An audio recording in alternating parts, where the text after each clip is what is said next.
masuala ya internet kutoka nchi za Afrika wanaokutana jijini Dar es Salaam, Tanzania, wamekumbushwa kusimamia mustakabali wa maendeleo ya internet katika nchi zao kwa manufaa ya wengi, kwa maendeleo, kwa ujasiri na kwa kuzingatia sheria zisizominya uhuru wa mawasiliano ya kidijitali. Florence Majani ametuandalia taarifa ifuatayo. Hayo yameelezwa leo katika ufunguzi wa jukwaa la 14 la utawala wa mtandao wa interneti, ambako wawakilishi zaidi ya 2000 kutoka nchi za Afrika wamekutana. Mgeni rasmi katika ufunguzi wa jukwaa hilo, Waziri wa Sayansi na Teknolojia wa Tanzania, Jerry Silaa, pamoja na mambo mengine, amesisitiza umuhimu wa sauti za vijana katika ulimwengu wa interneti. To young innovators, young policy makers, kwa wavumbuzi wadogo, watunga sera wachanga na watumiaji vijana wa mitandao ya kijamii, sauti zenu ni muhimu katika wakati huu wa mabadiliko ya teknolojia. Ubunifu wenu ni muhimu na jukwaa hili linatakiwa kutumika kama sehemu ya mabadiliko kwa ukuaji wenu na kwa manufaa ya taifa. For bold ideas. Katika jukwaa hilo ambalo kwa mwaka huu kauli mbiu ni kuwezesha mustakabali wa dijitali Afrika, mwenyekiti wa jukwaa hilo Alhaji Mbowu, ambaye pia ni mbunge katika bunge la Gambia, yeye alisisitiza ujumuishi katika matumizi ya interneti Afrika. Mtandao wa kidijitali uwe kwa manufaa ya wengi, si wachache, kwa maendeleo na si kwa mgawanyiko. Wadau wengine katika jukwaa hilo ni pamoja na mawaziri na wawakilishi wa serikali kutoka nchi za Afrika ikiwamo Zambia, Afrika ya Kusini, Nigeria, Togo, Kenya na Malawi. Washiriki wengine katika jukwaa hilo ni wawakilishi wa Umoja wa Ulaya, shirika la Umoja wa Mataifa la elimu, sayansi na utamaduni UNESCO na kampuni za kidijitali ikiwamo Huawei. Mwakilishi wa Umoja wa Ulaya Mark Stallmans ametilia mkazo kuhusu namna Umoja wa Ulaya unavyoshirikiana na Afrika. Our common goals are to deal together. Hivyo basi, malengo yetu ya pamoja ni kujenga kwa pamoja na kuimarisha maendeleo ya kasi ya mapinduzi ya teknolojia kwa njia sahihi kwa serikali yenyewe na kwa wananchi wenyewe. And for our respective citizens. Jukwaa hili la 14 la utawala wa interneti Afrika lilianza jana, ambapo wadau walijadili mustakabali wa interneti, ujumuishi wa vijana, changamoto na fursa za akili mnemba.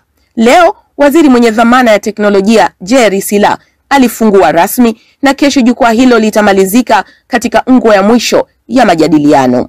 Florence Majani, DW, Dar es Salaam.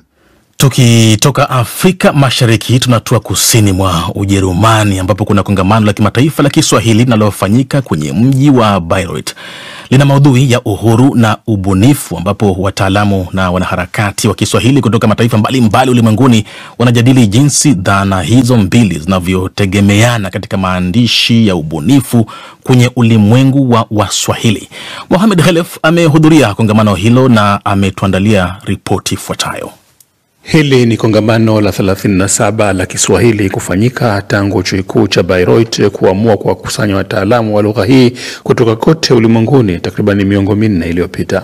Wakiakisi pale kongamano la mwisho lilipomalizikia mwaka jana, washiriki wa kusanyiko hili la kimataifa wanaelekeza macho kwenye kuziangazia kazi za kifasihi zilizochochea hamasa ya uhuru hasa mashariki mwa Afrika.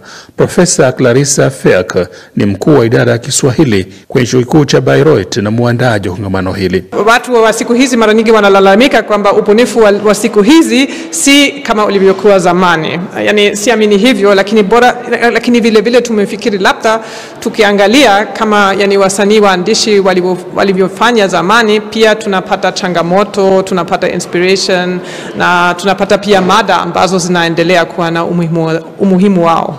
Zaidi ya mada 30 yatazamiwa kuwasilishwa na kujadiliwa kwenye kongamano hili la mwaka huu, ambalo linafanyika siku chache tu baada ya kifo cha bingwa wa fasihi ya Kiafrika Ngugi wa Thiong'o kutoka Kenya.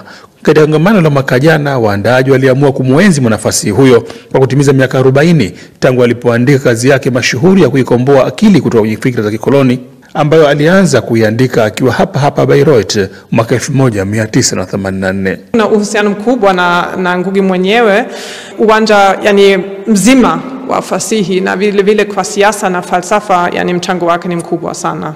Kwa sababu alituonyesha yani umuhimu wa lugha, na kwamba pia anasisitiza usawa wa lugha. Kwa hiyo hakuna lugha ndogo na lugha kubwa, hakuna yani tofauti baina ya Kiingereza na Kikuyu kwa mfano, yani kwa uzito wao na umuhimu wao ni sawa.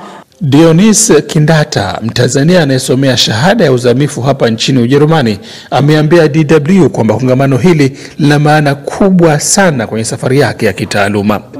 Kuhudhuria kwangu hapa katika kongamano hili la Kiswahili kwanza ni kuingia katika mdahalo na wataalamu wengine, kuona namna mbinu zao, namna wanavyofanya mijadala mbalimbali, na mimi kama mwanafunzi wa uzamivu ni kitu ambacho ninapaswa kujifunza, ni kitu ambacho ninapaswa pia nikiweka katika utafiti wangu. Kongamano hili litaendelea kwa siku 3 mfululizo na kuhitimishwa kwa uzinduzi wa tafsiri ya kitabu kipya cha mshindi wa Nobel Abdulrazak Gurnah kiitwacho Theft, ambacho kimetafsiriwa na mhadhiri wa Kiswahili kwenye chuo kikuu cha London Ida Hajivanis kwa jina la Dhulma.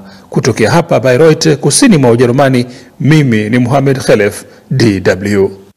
Haya, sasa tutizame michezo, ambapo baada ya safari ndefu iliyokuwa na mechi za kusisimua, hatimaye pazia la ligi ya mabingwa Ulaya linateremshwa kesho kusini mwa Ujerumani katika mji wa Munich. Dimba ni Allianz Arena. Nani atabeba kombe kati ya PSG na Inter Milan? Ndio swali muhimu ambalo ningependa tujadili kidogo hapa studioni. Nina Suleiman Mwiru, karibu sana. Asante sana. Na upande wa pili ni Saumu Njama. Mwiru, kuna wekundu wa Msimbazi kule Tanzania. Sasa umevaa wekundu wa Bavaria. Sasa changamoto ni wekundu wa Bavaria hawapo nje pia, kwa hiyo hana nafasi. Sawa, lakini dimba lao linatumika katika finali hii. Suleiman, nianze na wewe. Mabilioni yametumika katika uwekezaji wa klabu hii. Tumeona wachezaji mastaa wa kimataifa wakija na kuondoka, lakini kuna kitu ambacho kimewaponyoka sana, kombe la ligi ya mabingwa Ulaya. PSG mara hii unahisi wanabeba mwari? Ni ngumu kusema kama watabeba, lakini kikosi kizuri, kwa sababu iko wazi kwamba katika bara la Ulaya kwa sasa hivi PSG ni moja kati ya timu ambayo bila shaka kila mtu anayefuatilia mchezo atakubali kwamba ni timu ambayo ipo katika msimu mzuri sana. Ndio kwanza mabingwa wa Ulaya, mabingwa walikuwa nchini Italia, nchini Ufaransa, Ligue 1, lakini pia wamefika katika finali hii kwa kuonyesha uwezo mkubwa sana. Kumbuka wamewatoa Arsenal, wamewatoa mabingwa wa Uingereza Liverpool katika hatua za zote mpaka wamefika hapa. Kwa hivyo Luis Enrique na vijana wake wamekuwa na msimu bora sana, na kikosi chao kinatajwa kwamba moja katika kikosi ambacho kinacheza mpira wa kisasa ambao unaburudisha lakini pia unakupa matokeo. Wana mchezaji mmoja pale katikati mwa uwanja anaitwa Vitinha, ndio kama mrutubishaji mkuu wa timu. Kwa hiyo timu ya PSG ni moja kati ya timu ambayo unaweza kusema imekamilika kuanzia nyuma, katikati hadi mbele, na utakumbuka pia nyota wa Ousmane Dembele ndio kama kinara katika timu hiyo, na amekuwa na msimu bora sana. Kwa hiyo miaka 5 iliyopita walivyofungwa katika finali na Bayern Munich ya kule mjini Lisbon Ureno, nafikiri mara hii ni kama wana hasira pengine ya kutaka kuonyesha kwamba ile ilikuwa ni bahati mbaya, kwa maana hii sasa wanataka kulibeba, ingawa ni ngumu sana kutabiri kwamba watalibeba moja kwa moja. Saumu, Suleiman anasema PSG ndio wanaopiga upatu, yani ni kama Inter Milan ni underdogs tukitumia lugha hii yetu ya michezo, lakini Inter ni mpinzani ambaye kwa kweli pia naye katika safari hii amedhihirisha kwamba alistahili kufika finali na jinsi alivyoondoa Barcelona. Bila shaka. Unasemaje?